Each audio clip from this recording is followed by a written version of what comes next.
So last when we left off, I think we finished up Genesis 43, and so I think we're starting off with Genesis 44, and I think if we don't dawdle too much, I think we can finish off Genesis. Okay, we'll see. Before we start Genesis 44, we should get sidetracked with a 30-minute conversation about something unrelated. So the brothers are back together again. They got the band back together. They're back in Chicago. And by Chicago, I mean Egypt, with Benjamin this time. Right. And so I think where we left off is they, I think they sat down and had a meal with them, and they're like, wow, this is way different than we expected.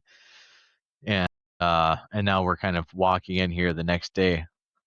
And Joseph is still hasn't revealed his true identity to them. They still think he's some random Egyptian.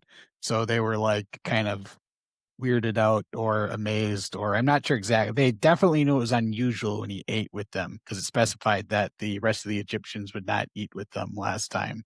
Right. So he talks like an Egyptian. Does he walk like an Egyptian? Does he do the King Tut dance, the Egyptian dance? Is that what you're getting to? Yes. Well, do you remember the song from, I don't know, was it the 90s? No, that was that in the 70s? That was when Steve Martin was on SNL. That was old. Is it? Okay. Yes. The song? The song, yeah, that's where it originates from. You're really showing your age here. At least the one I'm thinking of. Maybe I'm showing my age. The Bangles? Okay, 87. The Bangles? Yeah, the name of the band, the Bangles. I remember it being up on being on TV when they would try to sell you like the CD collections or tape collections. Maybe we're talking about two different songs. I'm talking about the King Tut dance that Steve Martin did on SNL. That's what I'm thinking of. Well, they do it on the music video too, I'm pretty sure. And that came out in 1978, according to YouTube here. Yeah, I feel like I'm surprised you don't know what the song is. Anyways, we digress. I'd like to point out that I only joked about getting sidetracked. You're the one who actually sidetracked us. I've been quiet this whole time. Typical. Nick doesn't speak unless spoken to. Yeah, not to get us sidetracked at least. All right, so I will start off reading Genesis 44. So this is like the next morning-ish. It says, then he commanded his house steward, saying, fill the men's sacks with food, as much as they can carry, and put each man's money in the mouth of his sack. Put my cup, the silver cup, in the mouth of the sack of the youngest, and his money for the grain. And he did as Joseph had told him. As soon as it was light, the men were sent away, they with their donkeys. They had just gone out of the city and were not far off, when Joseph said to his house steward, up, follow the men, and when you overtake them, say to them, why have you repaid evil for good?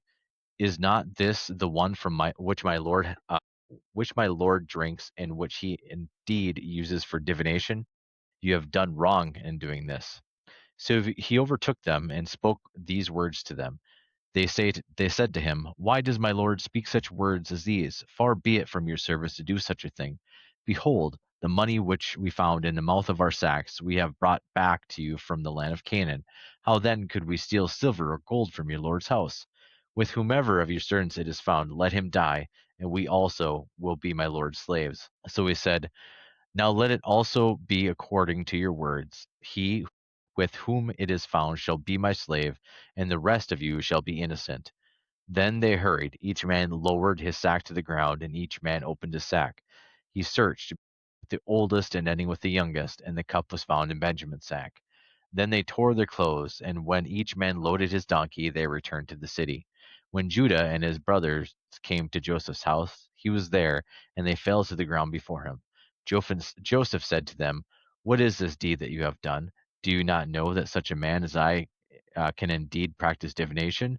So Judah said, what can we say to my lord? What can we speak? And how can we justify ourselves?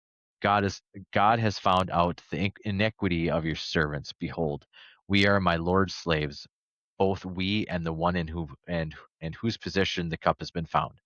But he said, far be it from me to do this. The man in whose possession the cup has been found, he shall be my slave. But as for you, go up in peace to your father. Then Judah approached him and said, O my lord, may your servant please speak a word in my lord's ear, and do not be angry with your servant, for you are equal to Pharaoh. My lord asked his servants, saying, Have you a father or a brother?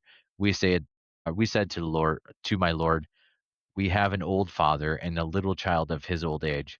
Now his brother is dead, so he alone is left of his mother, and his father loves him. Then you said to your servants, Bring him down to me so that I may set my eyes on him. But we said to my lord, The lad cannot leave his father, for if he should leave his father, that his father would die. You said to your servants, however, Unless your youngest brother comes down with you, you will not see my face again.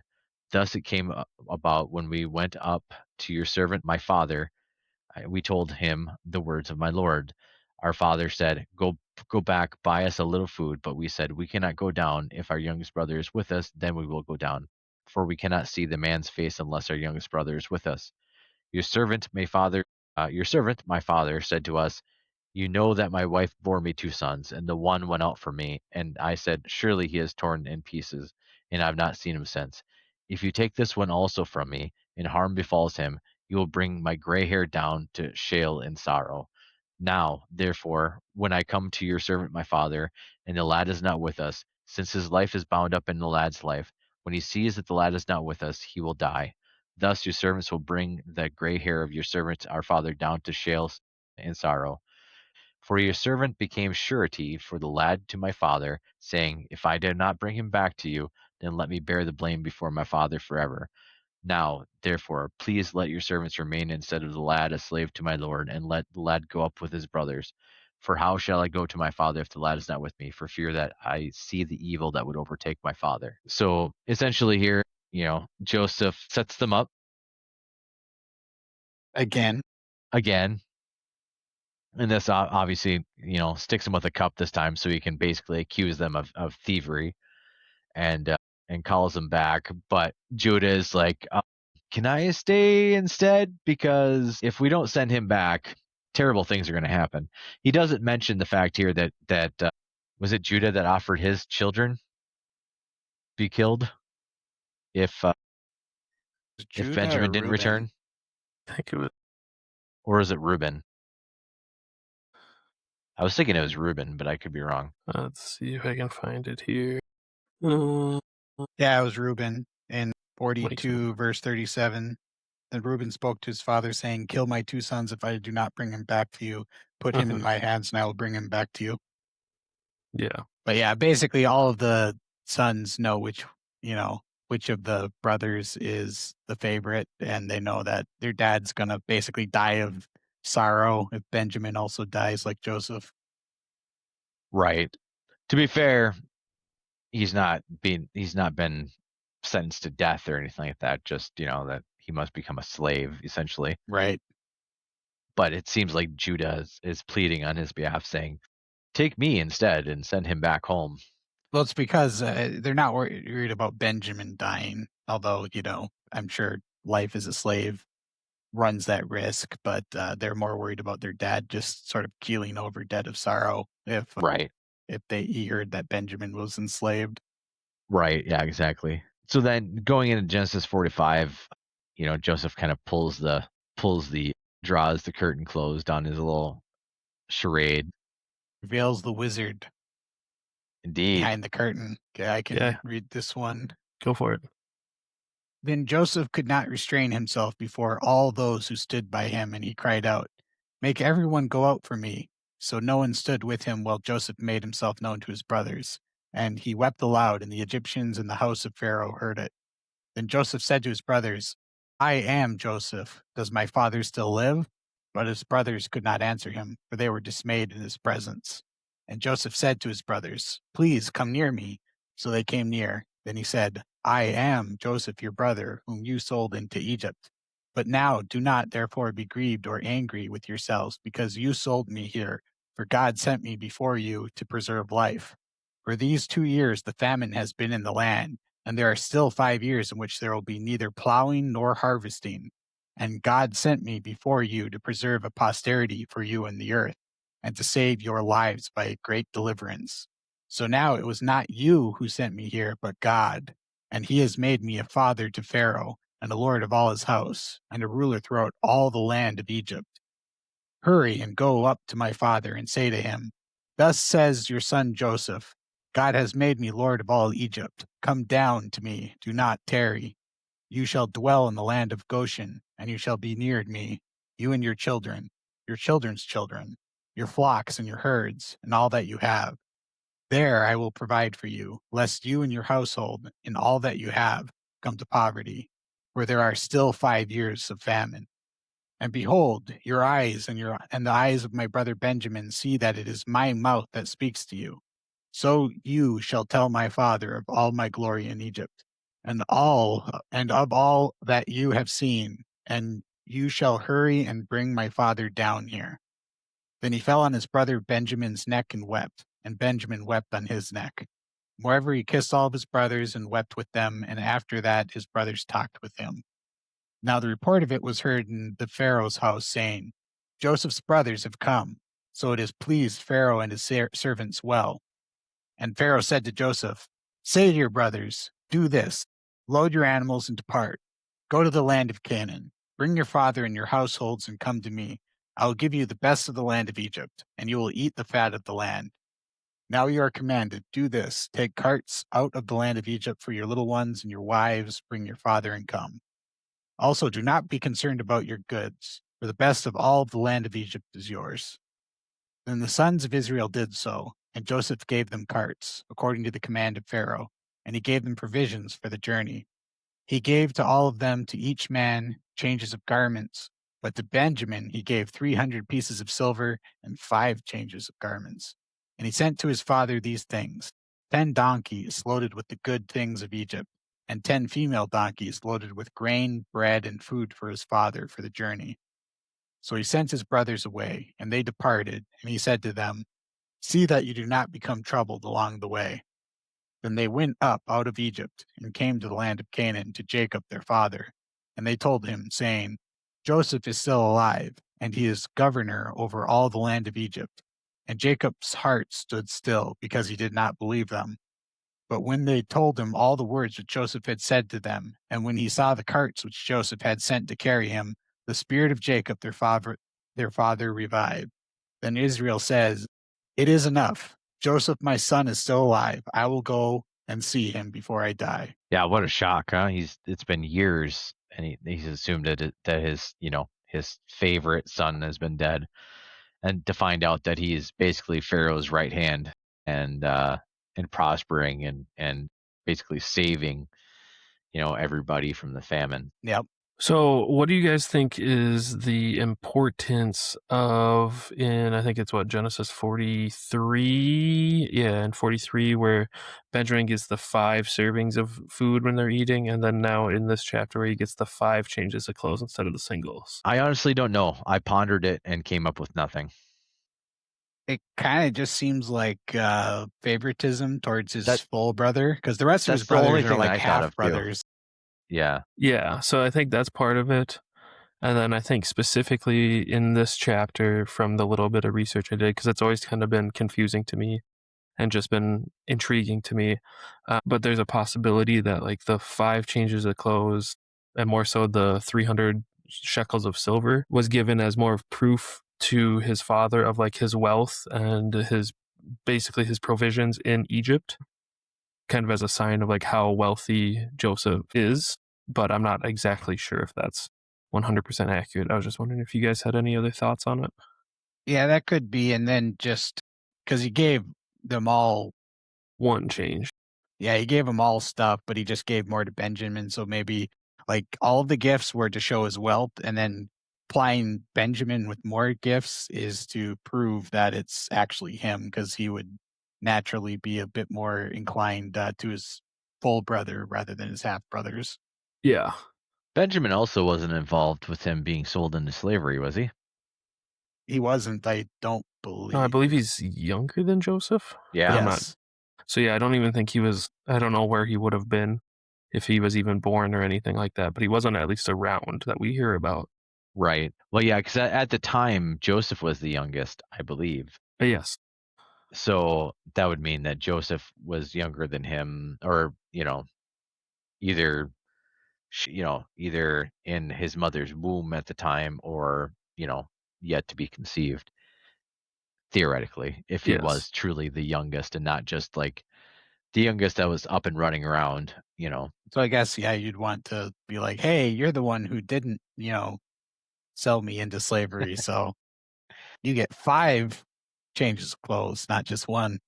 I'll reward you for not being a jerk. Yeah, no, I did just a quick Google search, and he was born during the journey of Jacob's family between Bethel and Ephraim, or modern day Bethlehem.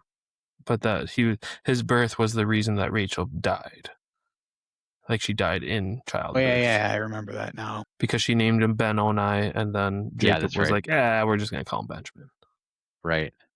So it's kind of a dick move too, to be like, hey, she died in childbirth, and we're just gonna change the name that she gave him. Her like dying breath was like, Ben-Oni is his name, and Jacob's like, not Benjamin. So it's close enough. Yeah, but yeah, he is he's the only full brother of Joseph. Sorry, too many J names. Does it say so chronologically? But that happened before he was sold into slavery. So he just wasn't there because he is, and technically Joseph is the 11th son because he was probably Benjamin just is the 12th. To be working with the rest of them, and Joseph because he was older. Because Joseph was pretty young from my understanding in that whole time period as well. Right, he was probably just nearing that age, and that's why he got shooed to like go find your brothers. Yeah, get out of my hair. It's time for you to learn how to work for how to support yourself in the household, son. Go away. Yeah, learn what everyone else does and make yourself useful to the family. Right. I tire of you. Leave me. Yeah. All right. So now we're on to 46. Or sorry, 46. That's because I went forward and then back. My bad. Yep. All right. I'll read this one. So Israel took his journey with all that he had and came to Beersheba and offered sacrifices to the God of his father Isaac. And God spoke to Israel in visions of the night and said, Jacob, Jacob. And he said, Here I am. Then he said, I am God, the God of your father. Do not be afraid to go down to Egypt, for there I will make you into a great nation. I myself will go down with you to Egypt, and I will also bring you up again, and Joseph's hand shall close your eyes. Then Jacob set out from Beersheba. The sons of Israel carried Jacob their father, their little ones, and their wives in the wagons that Pharaoh had sent to carry him. They also took their livestock and their goods, which they had gained in the land of Canaan, and came into Egypt. Jacob and all of his offspring with him, his sons and his sons' sons with him, his daughters and his sons' daughters, all his offspring he brought with him into Egypt. Now these are the names of the descendants of Israel who came into Egypt: Jacob and his sons: Reuben, Jacob's firstborn, and the sons of Reuben, Hanok, Palu, Hezron, and Carmi. The sons of Simeon, Jemuel, Jamin, Ohad, Jason, Zoar, and Shaul, the son of a Canaanite woman. The sons of Levi, Gershon, Kohath, and Merari. The sons of Judah, Onan, Shelah, Perez, and Zerah. But and Onan died on the way to the land of Canaan. And the sons of Perez were Hezron and Hamuel. The sons of Issachar, Tola, Puva, Yob, and Shimron. The sons of Zebulun, Sered, Elon, and Jaleel. These are the sons of Leah, whom she bore to Jacob in Paddan Aram, together with his daughter Dinah. Altogether his sons and his daughters numbered 33. The sons of Gad, Ziphion, Haggai, Shuni, Esbon, Eri, Arodi, and Areli. The sons of Asher, Imnah, Ishvi, Berai with Sarah their sister. And the sons of Berai, Heber, and Malachi. These are the sons of Zilpah, whom Laban gave to Leah his daughter, and these she bore to Jacob, 16 persons. The sons of Rachel, Jacob's wife, Joseph and Benjamin, and to Joseph in the land of Egypt were born Manasseh and Ephraim, whom Asnath, the daughter of the Potipharah, the priest of On, bore to him. And the sons of Benjamin, Bela, Beecher, Ashbel, Gera, Naaman, Ehi, Rosh, Mupim, and Ard. These are the sons of Rachel, who were born to Jacob, 14 persons in all. The son of Dan, Hushim. The sons of Naphtali, Jeziel, Guni, Jezer, and Shalem. These are the sons of Bilhah, whom Laban gave to Rachel his daughter, and these she bore to Jacob, 7 persons in all. All the persons belonging to Jacob who came into Egypt, who were his own descendants, not including Jacob's sons, wives, were 66 persons in all. And the sons of Joseph, who were born to him in Egypt, were 2. All the persons of the house of Jacob who came into Egypt were 70. And he had sent Judah ahead of him to Joseph to show the way before him in Goshen, and they came into the land of Goshen. Then Joseph prepared him a chariot and went up to meet Israel his father in Goshen. He presented himself to him and fell on his neck and wept on his neck a good while. Israel said to Joseph, "Now let me die, since I have seen your face and know that you are still alive." Joseph said to his brothers and to his father's household, "I will go up and tell Pharaoh, and will say to him, my brothers and my father's household, who were in the land of Canaan, have come to me, and the men are shepherds, for they have been keepers of livestock, and they have brought their flocks and their herds and all that they have. When Pharaoh calls you and says, 'What is your occupation?' you shall say, 'Your servants have been keepers of livestock from our youth even until now, both we and our fathers, in order that you may dwell in the land of Goshen, for every shepherd is an abomination to the Egyptians.'" Yay, generations. I'm Right. glad you got that. I So would have am been I. tongue-tied like for You would 3 have repeated hours. the same name 6 times in a row. Yeah, he would have pronounced every single name at least 3 times. In a different way each time. Yeah. Well, you got to make it interesting, right? You don't have to, no. That's not actually a requirement. Now, Well, you know, why did the Egyptians find shepherds to be an abomination? There's some random stuff that the Egyptians find to be abominations. I think it's because they're like dirty people. Like they don't They're just take around care of themselves. They're animals. just around like, animals they're, and like yeah, they're just like beneath them, like the way that, I think the way to maybe look at it is like the way that people, like upper class people, might look at roughnecks, or people that work oil rigs and stuff like that. Like they're necessary, but they're beneath them. So the shepherds are the proletariat, while the Egyptians are the bourgeoisie. I don't want to get sidetracked, so I'm not going to answer. I was just looking up and doing a quick Google search, but it is primarily due to, per Google's AI overview. So take this however you want to, because I have not Gospel. It's going to be perfect. Yeah. But it's primarily due to cultural, religious, and economic conflicts. So kind of basically what we're talking about. Right. Yeah. So, and then there's also the underlying factor that they're also Hebrews, which they already hold with disdain. So it's a double whammy. They're Hebrew herders. So yeah, most of the Egyptian society in that time was built upon like agriculture along the Nile, and Right. most shepherds were a more nomadic lifestyle. Right. So they looked down upon that as well. They weren't circling back to Peter. They weren't bougie enough. I mean, yeah. Literally. To put it in the 21st century terms, yes. Right. It's actually a 20th century term originally. Whatever. Well, bougie isn't. Bougie is like the 21st evolution. Zoomer slang. The original word bougie is based off its 20th century. Quit pretending to know things, boomer. I do know things, just most of the time it's not relevant. From the 18th century, okay. Actually, it might be from the 18th century. When did Marx write Das Kapital? Yeah, we don't need to go down that. Goodness. Again. So Jacob's family settles in Goshen. Yeah, 1867. So yeah, it's 19th century term. Perfect. Cool. Then Joseph went in and told Pharaoh and said, "My father and my brothers and their flocks and their herds and all that they have come out of the land of Canaan. And behold, they are in the land of Goshen." He took 5 men from among his brothers and presented them to Pharaoh. Then Pharaoh said to his brothers, "What is your occupation?" So they said to Pharaoh, "Your servants are shepherds, both we and our fathers." They said to Pharaoh, "We have come to sojourn in the land, for there is no pasture for your servants' flocks, for the famine is severe in the land of Canaan. Now, therefore, please let your servants live in the land of Goshen." Then Pharaoh said to Joseph, "Your father and your brothers have come to you. The land of Egypt is at your disposal. Settle your father and your brothers in the best of the land. Let them live in the land of Goshen. And if you know any capable men among them, put them to in charge of my livestock. Then Joseph brought his father Jacob and presented him to Pharaoh. And Jacob blessed Pharaoh.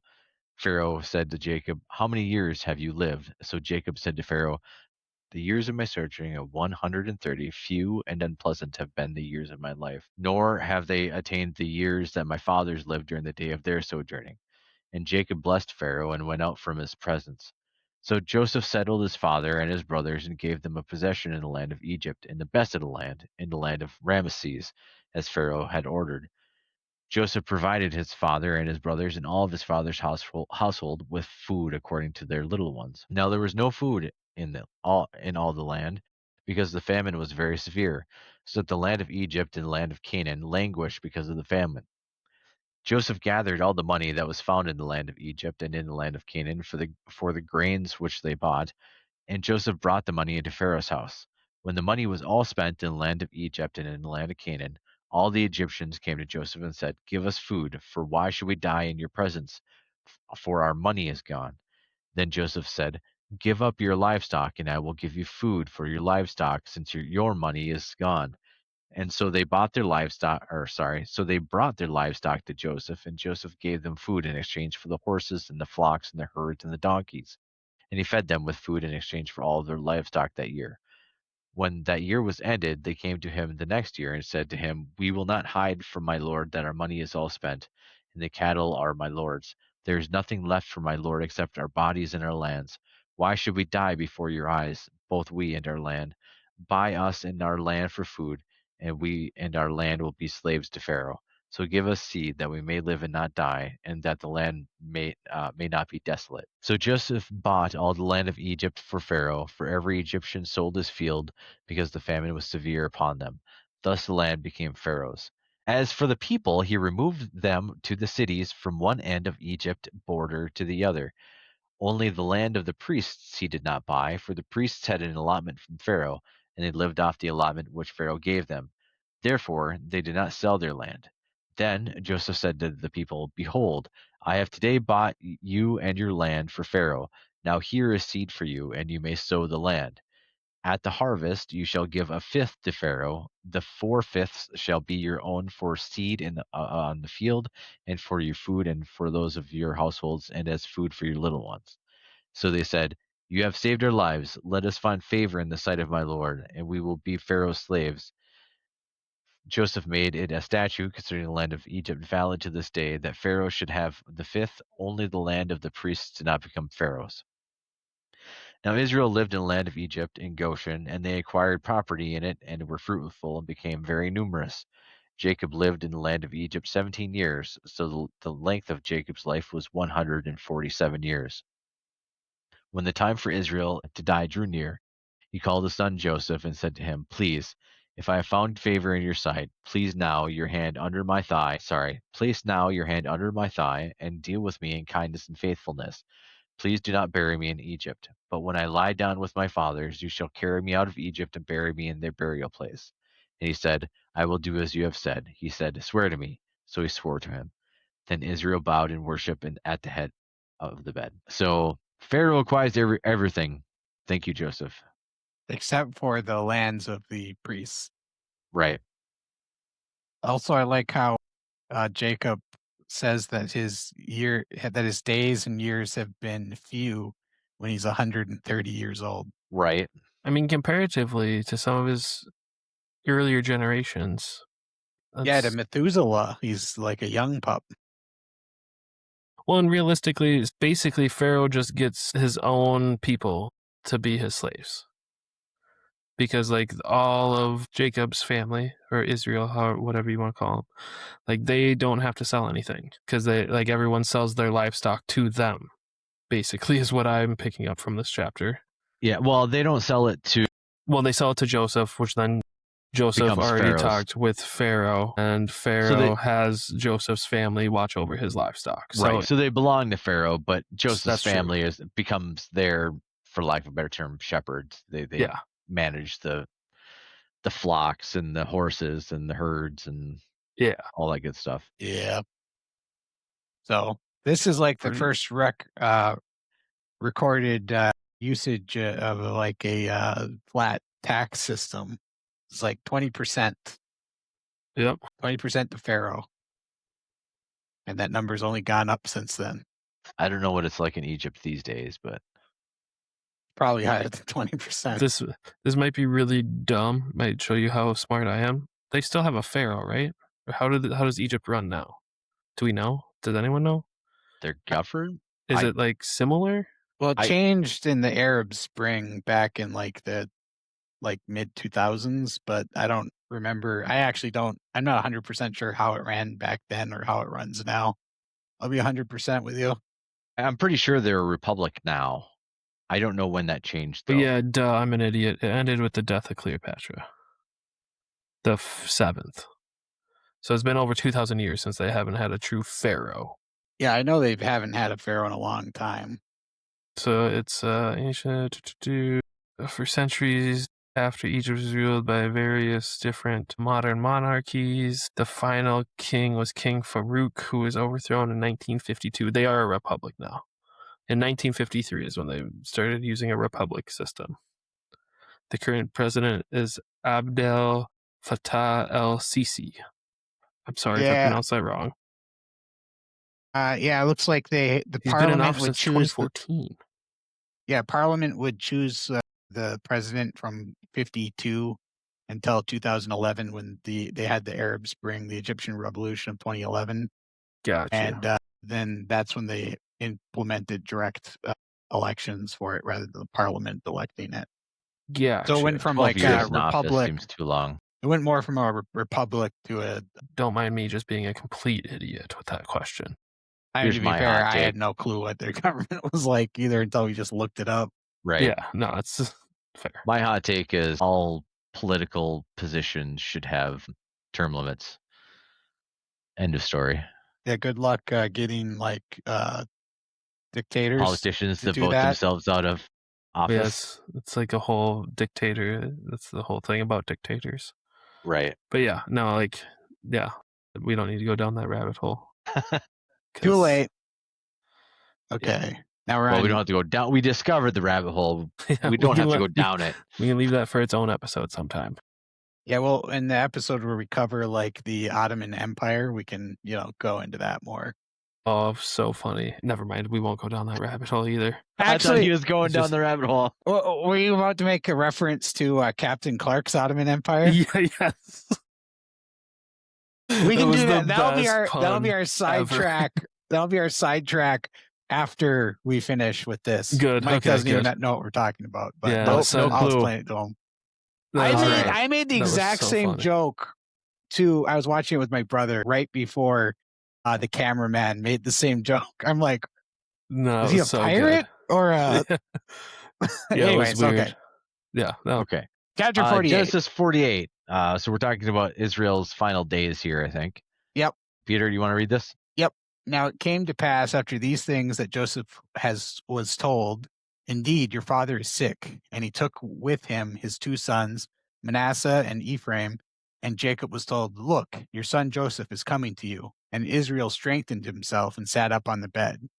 Then Jacob said to Joseph, God Almighty appeared to me at Luz in the land of Canaan and blessed me, and said to me, behold, I will make you fruitful and multiply you, and I will make you a multitude of people, and give this land to your descendants after you as an everlasting possession. And now your two sons, Ephraim and Manasseh, who were born to you in the land of Egypt before I came to you in Egypt, are mine, as Reuben and Simeon, they shall be mine. Your offspring, whom you beget after them, shall be yours. They'll be called by the name of their brothers in their inheritance. But as for me, when I came from Paddan, Rachel died beside me in the land of Canaan on the way, when there was but a little distance to go to Ephrath, and I buried her there on the way to Ephrath, that is, Bethlehem. Then Israel saw Joseph's sons and said, who are these? Joseph said to his father, they are my sons, whom God has given to me in this place. And he said, please bring them to me, and I will bless them. Now the eyes of Israel were dim with age, so that he could not see. Then Joseph brought them near him, and he kissed them and embraced them. And Israel said to Joseph, I had not thought to see your face, but in fact God has also shown me your offspring. So Joseph brought them from beside his knees, and he bowed down with his face to the earth. And Joseph took them both, Ephraim with his right hand toward Israel's left hand, and Manasseh with his left hand towards Israel's right hand, and brought them near him. Then Israel stretched out his right hand and laid it on Ephraim's head, who was the younger, and his left hand on Manasseh's head, guiding his hands knowingly. Manasseh was the firstborn. And he blessed Joseph and said, God, before whom my fathers, Abraham and Isaac, walked, the God who has fed me all my life long to this day, the angel who has redeemed me from all evil. Bless the lads. Let my name be named upon them, and the name of my fathers, Abraham and Isaac, and let them grow into a multitude in the midst of the earth. Now when Joseph saw that his father laid his right hand on the head of Ephraim, it displeased him. So he took hold of his father's hand to remove it from Ephraim's head to Manasseh's head. And Joseph said to his father, Not so, my father, for this one is the firstborn. Put your right hand on his head. But his father refused and said, I know, my son, I know. He also shall become a people, and he also shall be great. But truly his younger brother shall be greater than he, and his descendant shall become a multitude of nations. So he blessed them that day, saying, By you Israel will bless, saying, May God make you as Ephraim and as Manasseh. And thus he set Ephraim before Manasseh. Then Israel said to Joseph, Behold, I am dying, but God will be with you and bring you back to the land of your fathers. Moreover, I have given to you one portion above your brothers, which I took from the hand of the Amorite with my sword and my bow. Jacob, being the younger himself, still has some like younger favoritism. Right. His two favorite sons were the two youngest, and now he's going right back to blessing the younger of Joseph's sons, just like he swindled his older brother out of his blessing. Right. Some He's got themes a going knack on for here. it. Yeah. Not surprising. Just can't get out of those old habits. Right. So moving right along into Genesis 44. 49. We're not going Why backwards. did I say 44? I'm looking at the number 49. I couldn't tell you, man. Man, I'm not sure. Dementia. it's been a long week already. I'm exhausted. Yeah, it's Wednesday. So Okay. yeah, 49. 49. Then Jacob called his sons and said, Gather yourselves together, that I may tell you what shall happen to you in days to come. Assemble and listen, O sons of Jacob. Listen to Israel your father. Reuben, you are my firstborn, my might, and the firstfruits of my strength, preeminent in dignity and preeminent in power. Unstable as water, you shall not have preeminence, because you went up to your father's bed, then you defiled it. He went up to my couch. Simeon and Levi are brothers. Weapons of violence are their swords. Let my soul come not into their counsel. O my glory, be not joined to their company. For in their anger they killed men, and in their willfulness they hamstrung oxen. Cursed be their anger, for it is fierce, and their wrath, for it is cruel. I will divide them in Jacob and scatter them in Israel. Judah, your brothers shall praise you. Your hand shall be on the neck of your enemies. Your father's sons shall bow down before you. Judah is a lion's cub. From the prey, my son, you have gone up. He stooped down. He crouched as a lion and as a lioness. Who dares rouse him? The scepter shall not depart from Judah, nor the ruler's staff from between his feet, until tribute comes to him. And to him shall be the obedience of the peoples, binding his foal to the vine, and his donkey's colt to the choice vine. He has washed his garments in wine, and his vesture in the blood of grapes. His eyes are darker than wine, and his teeth whiter than milk. Zebulun shall dwell at the shore of the sea. He shall become a haven for ships, and his border shall be at Sidon. Issachar is a strong donkey, crouching between the sheepfolds. He saw that a resting place was good, and that the land was pleasant, so he bowed his shoulder to bear, and became a servant at forced labor. Dan shall judge his people as one of the tribes of Israel. Dan shall be a serpent in the way, a viper by the path, that bites the horse's heel, so that his rider falls backward. I wait for your salvation, O Lord. Raiders shall raid Gad, but he shall raid at their heels. Asher's food shall be rich, and he shall yield royal delicacies. Naphtali Naphtali is a doe let loose that bears beautiful fawns. Joseph is a fruitful burrow by a spring. His branches run over the wall. The archers bitterly attacked him, shot at him, and harassed him severely. Yet his bow remained unmoved. His arms were made agile by the hands of the mighty one of Jacob. From there is the shepherd, the stone of Israel. By the God of your father who will help you, by the Almighty who will bless you, with blessings of heaven above, blessings of the deep that crouches beneath, blessings of the breasts of the womb, and of the womb. The blessings of your father are mighty beyond the blessings of my parents, up to the bounties of the everlasting hills. May they be on the head of Joseph, and on the brow of him who was set apart from his brothers. Benjamin is a ravenous wolf, in the morning devouring the prey, and at evening dividing the spoil. All of these are the 12 tribes of Israel. This is what their father said to them as he blessed them, blessing each with the blessing suitable to him. Then he commanded them and said to them, I am to be gathered to my people. Bury me with my fathers in the cave that is in the field of Ephron the Hittite, in the cave that is in the field of Machpelah, to the east of Mamre, in the land of Canaan, which Abraham bought with the field from Ephron the Hittite to possess as a burying place. There they bury Abraham and Sarah his wife. There they bury Isaac and Rebekah his wife. And there I buried Leah. The field and the cave that is in it were bought from the Hittites. When Jacob finished commanding his sons, he drew up his feet into the bed and breathed his last and was gathered to his people. So some brutal blessings. Right? Yeah, some some of of them are The first Not- 3 in particular are very less blessings and more like, this is how you are, I guess. you're strong, but you've got some stability issues. And then you two are just kind of, jerks that murdered a bunch of people. And then there's Reuben. You're my firstborn, but you lay with my concubine. Shame on you. I mean, he's kind of got a point there. That's kind of messed Right. up. I mean, yeah.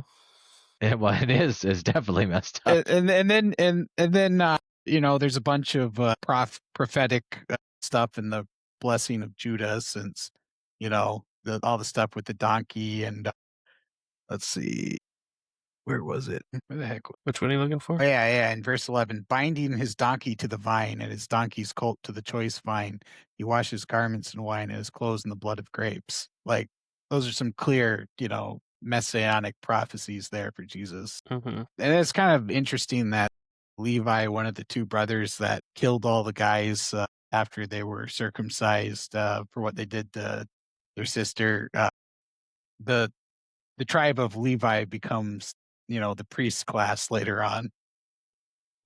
Yeah. Isn't like Benjamin the tribe primarily the warrior class later too? I think so, which would make sense with this blessing. Right. All right. So Genesis 50, the last one, I'll take it. It's this is basically, the death of Israel. Then Joseph fell on his father's face and wept over him and kissed him. Joseph commanded his servants, the physicians, to embalm his father. So the physicians embalmed Israel. Now 40 days were required for it, for such is the period required for embalming. And the Egyptians wept for him 70 days. When the days of mourning for him were past, Joseph spoke to the household of Pharaoh, saying, If now I have found favor in your sight, please speak to Pharaoh, saying, My father made me swear, saying, Behold, I am about to die. In my grave, which I dug for myself in the land of Canaan, there you shall bury me. Now, therefore, please let me go up and bury my father, and I will return. Pharaoh said, Go up and bury your father, as he made you swear. So Joseph went up to bury his father, and with him went up all of the servants of Pharaoh, the elders of the household, and all the elders of the land of Egypt, and all the household of Joseph and his brothers and his father's household. They left only their little ones and the flocks and their herds in the land of Goshen.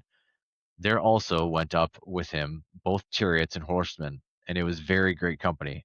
When they came to the threshing floor of Atad, which is beyond the Jordan, they lamented there with a very great and sorrowful lamentation. And he observed 7 days mourning for his father. Now when the inhabitants of the land, the Canaanites, saw the mourning of and at the threshing floor of Atad, they said, "This is a grievous mourning for the Egyptians." Therefore it was named Abel Mizraim, which is beyond the Jordan. Thus his sons did for him as he had charged them. For his sons carried him to the land of Canaan and buried him in the cave of the field of the Machpelah before Mamre, which Abraham had bought along with the field from a burial site from Ephron the Hittite. After he buried his father, Joseph returned to Egypt, he and his brothers, and all who had gone up with him to bury his father. When Joseph's brothers saw that their father was dead, they said, "What if Joseph bears a grudge against us and pays us back in full for all the wrong we did to him?" So they sent a message to Joseph, saying, "Your father charged before he died, saying, 'Thus you shall say to Joseph, please forgive, I beg you, the transgressions of your brothers and their sin, for they did you wrong. And now please forgive the transgression of the servants of the God of your father.'" And Joseph wept when they spoke to him. Then his brothers also came and fell down before him and said, "Behold, we are your servants." But Joseph said to them, "Do not be afraid, for am I in God's place? As for you, you meant evil against me, but God meant it for good in order to bring about this present result, to preserve many people alive. So therefore, do not be afraid. I will provide for you and your little ones." So he comforted them and spoke kindly to them. Now Joseph stayed in Egypt, he and his father's household, and Joseph lived 110 years. Joseph saw the third generation of Ephraim's sons, also the sons of Machir, the sons of Manasseh, were born on Joseph's knees. Joseph said to his brothers, "I am about to die, but God will surely take care of you and bring you up from this land to the land which he promised an oath to Abraham, to Isaac, and to Jacob." Then Joseph made the sons of Israel swear, saying, "God will surely take care of you, and you shall carry my bones up from here." So Joseph died at the age of 110 years, and he was embalmed and placed in a coffin in Egypt. And that's Genesis. So we finally get the fifth quote we've been talking about basically the whole time at the very Right. end. He kind of Such a alluded good to it earlier quote. too, though, Yeah. when he first revealed himself to him. Right. It's kind of funny. They basically pulled the exact same thing that Jacob did when he was returning to Esau. He's like, let's try just begging him to not kill us. But I also just love, like, I don't remember anywhere where Jacob or Israel told his sons to tell Joseph to forgive I think they may him. have taken that upon themselves. Yeah, well, yeah, because It's- I mean, for the longest time, Israel thought Joseph was dead. Yeah. Like, so I just think that's so funny. Like the second their dad's like dead and gone and buried, they're panicked again of like, oh no, now he's gonna take revenge on us. We gotta concoct some story. Right. He said, don't take revenge on us. Right, yeah. Our dad told us one time that if he was to die, to make sure you don't kill us. Right. Because, he's been so aggressive towards them ever since they came back. I mean, other than the little, like, prank by putting their money back in their bags and then, again Man, with I the wish cup. people would prank me like that. Right? Especially at the gas pump. Right? You go to leave and you find the money back in your wallet. You're like, huh. That'd be Don't nice. mind if I do. Yeah. So, yeah. Like, there's not really Exodus anything next. there that would lead you to believe that Joseph would immediately seek revenge. That I think No. that's just like They're guilt Yes. like being projected onto Joseph. They're actually, like, if I was him, I'd kill me. So Yeah. I wouldn't have even Right. waited this long. well, I mean, with everything that, he really prospered, and obviously God was with him, but he also kept a level head through it all and just kept doing what, was required of him and kept moving forward. And it landed him to be, the second most powerful person in Egypt. Sure, he spent some time as a slave, but it doesn't sound like it was all that bad, even when he was put in prison, comparatively, or maybe it's possible that they just kind of, played it down too, but in the, it is in the implied writing, that but- basically the people in charge of the prison basically were like, hey, if we just like let him right. do whatever, like this place runs better, so we'll just sort of let him do his thing. That was my interpretation as well. Well, yeah, they like let him handle all the inmates basically and things, which is also just wild. right? Yeah, and so he's been very gracious this entire time. I don't imagine him changing anytime soon. When they're so worried, because he never showed any maliciousness. There's nothing to speak of. I'm like, he's a model for us all to he's a true hero in this in the sense of how we should align ourselves in our lives, even when things aren't going our way. He definitely is a very good example of the like his faith in God. Obviously, this is what allowed him to prosper. But then his repaying his brother's evil with good, like he has a lot of grace as well and Mhm. forgiveness. So he's a very good example of forgiveness and grace as well. Right. And also for the whole prison thing and the Neil Morse prog rock album I mentioned last time, there's a song about that section called Heaven in Charge of Hell, which is Okay. catchy. If you like prog rock. I mean, the That's all you prison got there. doesn't sound that bad, but then again, I guess I didn't have to visit it. It's a concept album, so they have to make it, a little more melodramatic at times A for the sake little of edgy. yeah. Well, yeah. So kind of I don't want to say blasé ending, but we kind of this is leading into like one of the more not necessarily well-known stories in the Bible or in the Old Testament, but it has some manifestations in public media. And so, I think it's well known to even people that weren't brought up in the church, so to speak, or, weren't around church or religion or whatnot, what have you. Stuff and things and stuff. Talking about the Exodus. Yeah. You talking about what we're getting into next? Okay. Yeah, sorry. Okay, no, I just want to make Transitioning sure into I was following. Yeah, my bad. But yeah, so like the story of Joseph is kind of the bridging point between Genesis and Exodus, right? So it's like, Well, it's how they get into Egypt. right. So sets up, and then it starts out with them at the top in Egypt, and then they kind of work their way toward the bottom until they have to, leave and go back to Canaan. Right. And it doesn't take them long from being where they were with Joseph, kind of second in command, to being basically the lowest of the low, and then Pharaoh wanting all the firstborn males to be murdered. Because of prophecy. Yeah. So yeah, Exodus is interesting. I'm excited for it. Now, what's the You got- better depiction of Exodus in media? The original Charlton Heston movie, which I barely remember, or The Prince of Egypt, the animated one? I don't know the first one you're talking about. The Ten Commandments. I really enjoyed the Ten Commandments. I still watch it. I'm not going to lie, it's been like over 20 years since I've seen the Ten Commandments. I have seen it, but I don't really remember it. I literally just watched The Prince of Egypt for the first time like 6 months ago. I haven't seen The Prince of Egypt in a while either, but I remember liking it. Great movie. I'm not sure I remember. I'm pretty sure I've watched it. I remember the animation some of the animation sequences, but I don't remember much else than that. I should rewatch it. It's been a while. So the part where in Prince of Egypt, like where Moses parts the sea, supposedly from what I remember, it took like over 100 animators, like some exorbitant amount of hours to actually make that work back in the day.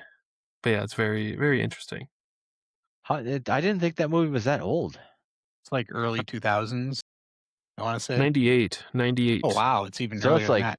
Aladdin and Beauty and the Beast era. I do remember watching that in the theaters, though. Steve Martin and Martin Short are both in it too. Yeah, that makes sense. I remember isn't like what's her face, Sandra Bullock and Jeff Goldblum in it too. Yes. So he's Aaron and she's Miriam. Popular Who's the voice 90s of actors Moses? and actresses. Val Kilmer. He's Moses and God. Oh, that must have been like one of his last roles before his Hollywood career kind of died.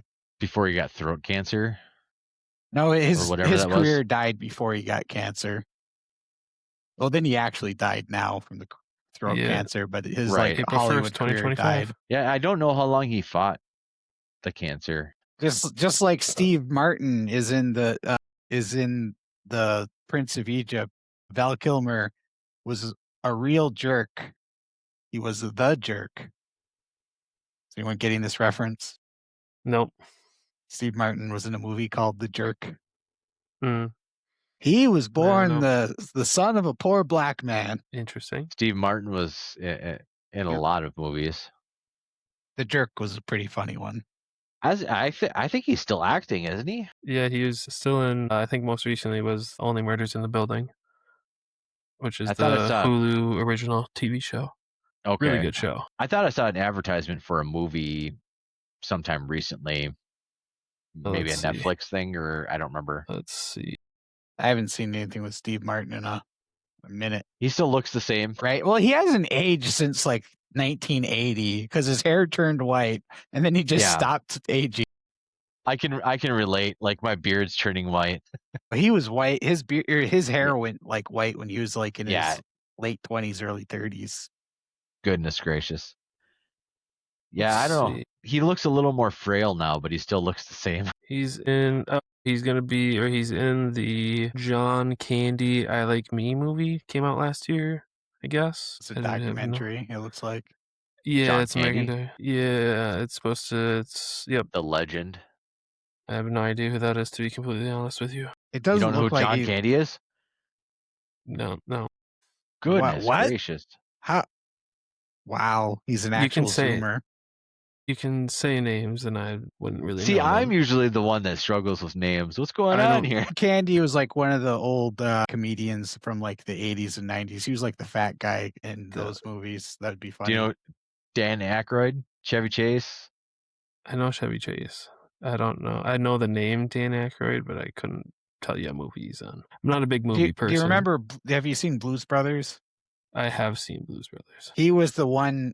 He was the one who didn't die in real life. Gotcha. Wow. Spoiler alert.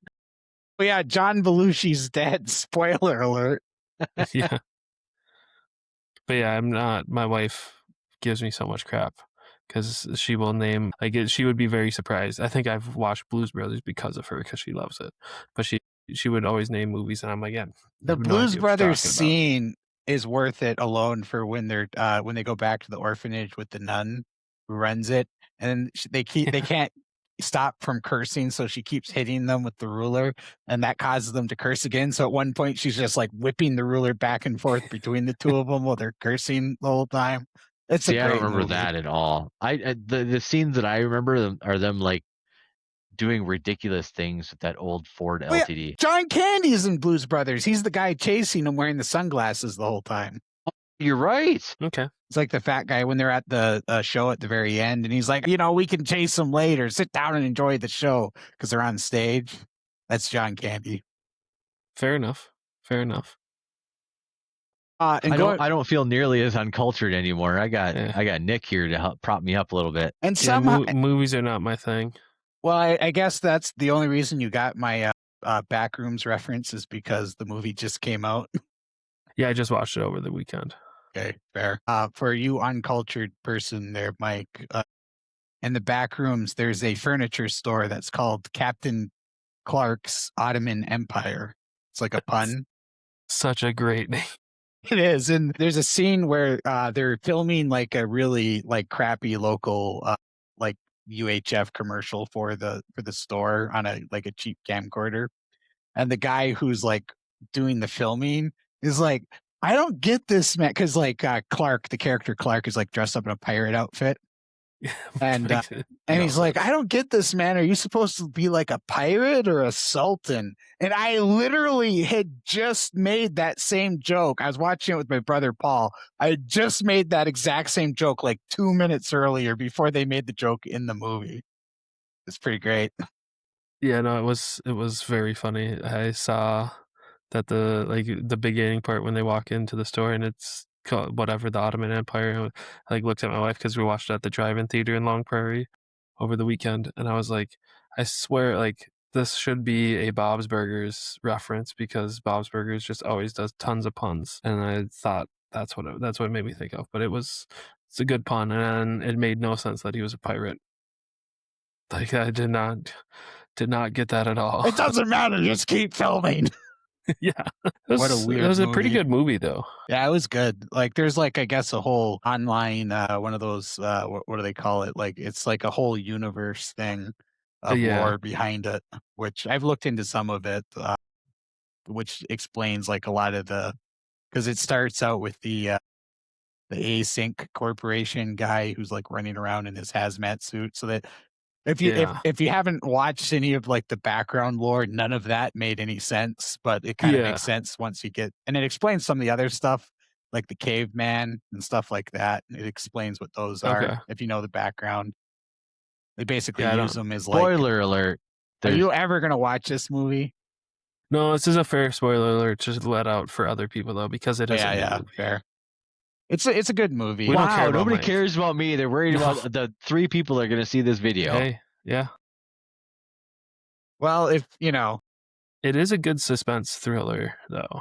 Well, yeah. I don't really watch all that much TV, but my wife does. And so sometimes, but I'm the kind of person, I think this is the reason why I don't watch TV, is I can't walk past a TV that has something playing on it without stopping to stare at it until a commercial break or whatever. A lull So in if it. it's a movie with no commercial break, then you just watch the whole thing. have to watch the whole thing. Often, or at least until like a transition screen where it's just like transitions to like a panning camera or something, and there's nothing going on. What and if I shake it off. I'm like, I have to run. What if it's like this movie where in the movie they're filming a commercial? Would you be able to use the commercial that they're filming in the movie as a chance to escape? Breaking point? Maybe. But anyways, the TV that I watch is usually because my wife wants to watch it, and you know, I spend time with her at dinner time. Yeah, I was gonna say as little as you can, but I wasn't gonna be rude. Right. But then you kind of did it to yourself, so. And it's not a matter of, well, the thing is that she works a tremendous amount of hours. So like after dinner, she goes to bed. And then she gets up at, like 4:00 in the morning and goes to work. And then I don't see her until I get home from work or until I finish work. And then I usually go outside and work, and then I come in to eat dinner, and then after dinner she goes to bed. So oh, rough. In the wintertime it's not so bad because I don't want to go outside because it's cold out there. You should move to Texas. Trust me, it's been brought up several times. 13 days, 12 basically now, because today's almost over. Yeah, for sure. I'm excited for you. Yeah, we're excited too.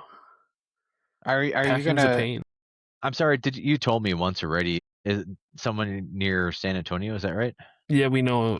My wife has a friend, old coworker that lives in San Antonio. Okay, I remembered. Oh my goodness, it's a miracle.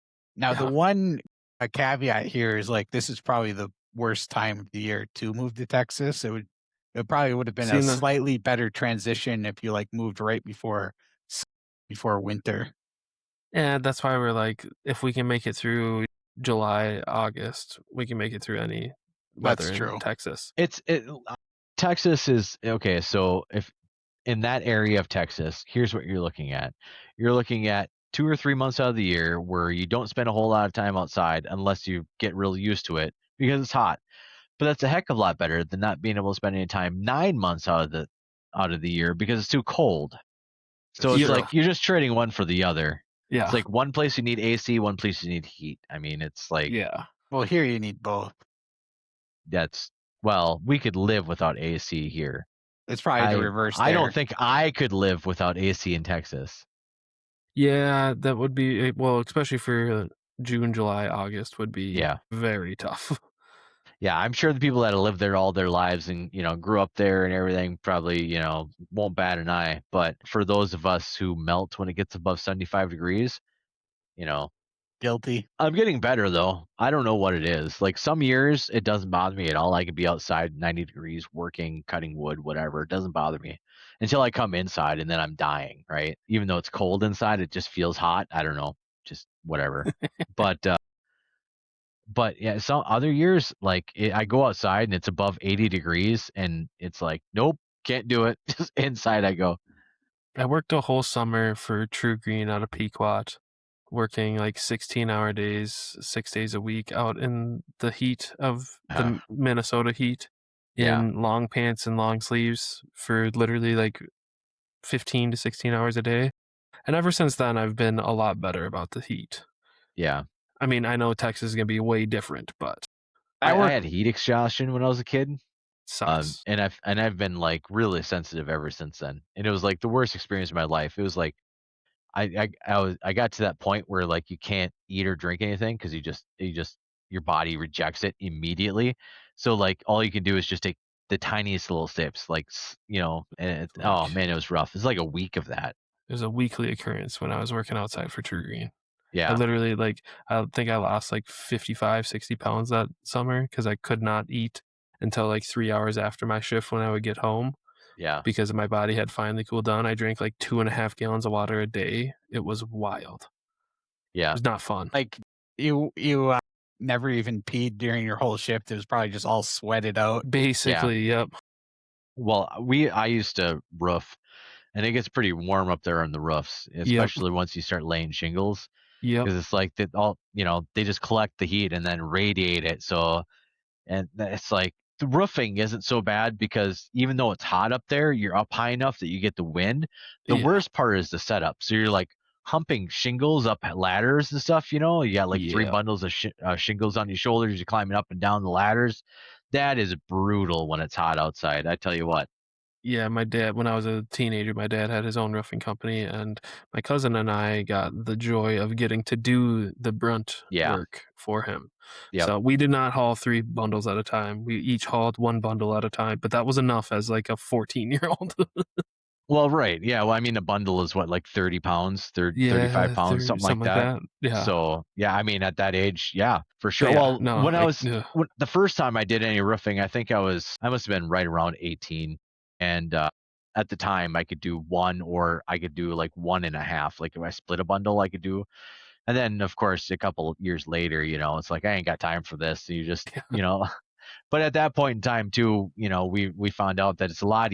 I was a lot faster going up the ladder and handing it off than I was them watching me try to get off the ladder and onto the roof because I was never good with heights. So the transition from the ladder to the roof always freaked me out.